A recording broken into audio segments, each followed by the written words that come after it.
Hubungan asmara yang terjalin antara Vena Melinda dan Ferry Irawan tampaknya semakin serius. Mereka berdua dikabarkan akan melangkah ke jenjang pernikahan pada 2022 mendatang. Keseriusan dalam menjalin hubungan baru-baru ini dibuktikan oleh Ferry Irawan. Hal itu diketahui dalam video yang diunggah di kanal YouTube Vena Melinda Channel, Rabu, tanggal 29 Desember tahun 2021. Tampak Ferry memberikan cincin sebagai bukti keseriusannya pada Vena. Dalam momen itu, Vena Melinda sampai menangis haru.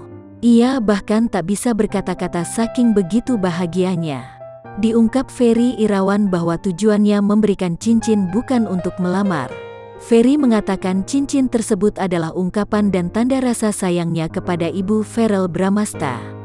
Ini kan sudah mau serius, sudah mau ke pernikahan, ya anggaplah ini, ucap Ferry Irawan. Aku nggak bisa kasih apa-apa buat Vena. Cuma ini tanda rasa sayang Abi sama kamu aja. Momen Ferry Irawan memberikan cincin untuk Vena Melinda juga disaksikan oleh teman dekat keduanya. Salah satunya yakni artis senior Elma Theana.